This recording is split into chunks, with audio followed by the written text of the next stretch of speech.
basically she's going to say that in Latino culture, it's a male-dominated culture. So the females, they can't necessarily do what they want. So they have to go along with whatever the guy wants.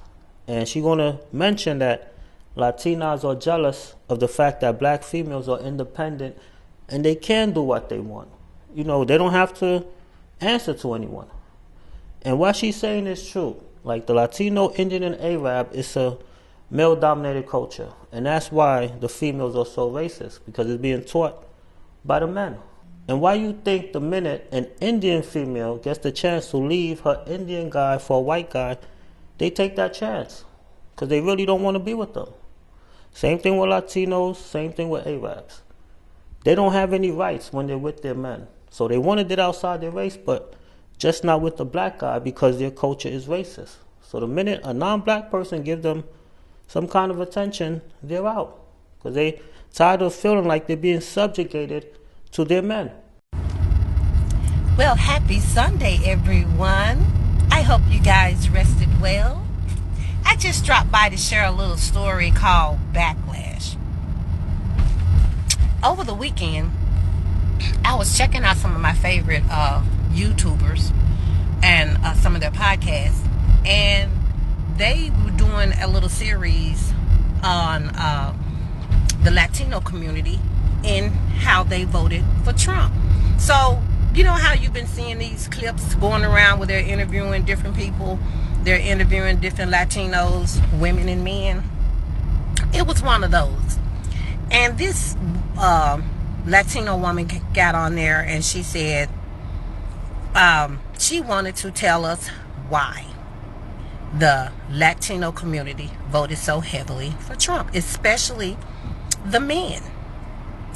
And she began to explain how where they come from, it's a male dominant environment.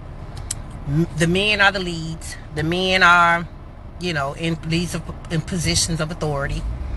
And when they migrated here, they came with their same mindset that women are inferior and have no business in positions of leadership. And also the women have an attitude, the Latino women also have a little grudge against the black women because of our outspokenness and our ability to stand up and be independent on our own and think for ourselves. And they are not really crazy about that either.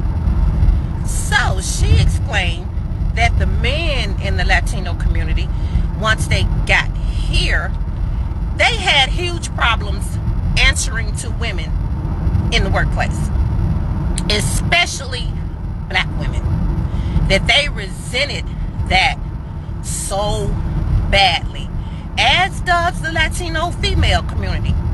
They resent having to answer to black women. So voting for Trump, their thought process for voting for Trump was to put black women in their place. To put black women in their place and humble us, they decided to vote for Trump. Well, here's the backlash part of it. How do you feel now? Do you feel we're in our place now? Or are you too busy running and hiding? Backlash. Your evil doing that was meant for evil toward the black women, it was done towards you. Who's humble now?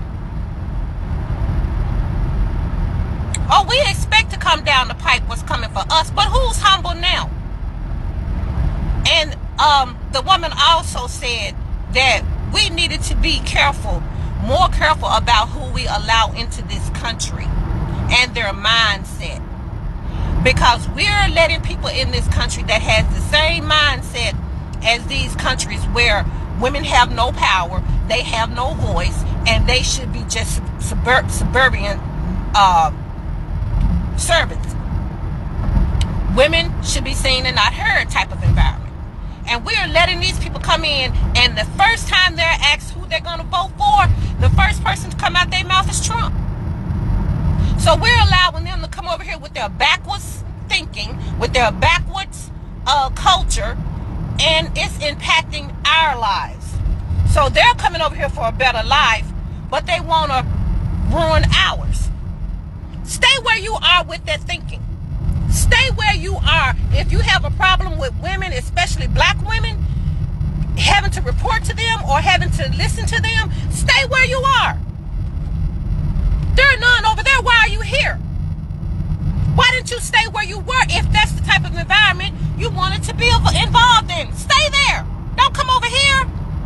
But you want to come over here for the benefits that you get. At the same time, you want to come over here and push black people back. Again, why are we letting them in here? If this is the mindset they bringing in here, why? And this was from one of their own. And if anybody has ever been around them that can speak to this, please chime in. Please chime in. But I'm not going to lie, I can see that being their reason. Because they do have a male chauvinist environment that they live in. And they live by. And the women, they pick me women, they're going to do whatever they do to support and make their men happy. So they just follow along to get along. And these are the people we're allowing in this country to bring in their mindset and their way of thinking. And who does it hurt? Well, this time it hurt them. So while you're trying to humble and put black women in their place, without black women, a lot of the things you get to enjoy you wouldn't have. But keep trying to put us in our place. Keep trying to humble us. You have a problem with an outspoken race of people who, without their outspokenness, without their courage, without their determination, where would you be? Where would you be? So yeah, maybe we should be looking at more ways of vetting these people before we allow them to come into this country and then contribute to the demise of this country. Stay where you are and ruin your own damn country. How about that? How about that? You want to humble black women. Okay. Okay. I hope that you savored that victory while they're rounding y'all up. Look back on that. You know, dream about your glory days when you felt like you put black women in their place. Because what you really did was put yourself out of here. You hate the people that are trying to help you. Talk about against your own, voting for your own demise. You hate the people that have helped you more than anybody else. We were the ones that started this journey of equal rights and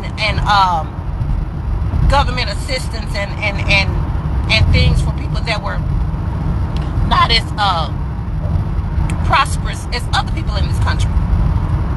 The government aid, you know, equal rights opportunity. They came through us. They came through our blood. They came through our people being hosed with being set the water hose on. They came from our people being burnt out, hung. They came from us. And because you know nothing about this country and nothing of the true history of this country, you come over here with your mentality where you are from, that women need to answer to you, that women are lower than you. Take your butt back over there. We don't need that over here. We don't need it over here. We have enough things to deal with than stupid male chauvinists. But you know what? It's got you where you are now. So maybe you did the job for us. Maybe you got rid of yourselves for us. But when I keep hearing stories like these and testimonies of people sharing their stories and sharing their voices, I have more and more of a hard time showing any empathy. demise was your agenda. And you come over here with that. Put black women in their place. And it costs you everything. Your hatred for black women cost you everything. And we still here. We still here. We've withdrawn. We stepped back, but we still here. Where are you? You be sure to have that thought on your way back, okay? Safe travels.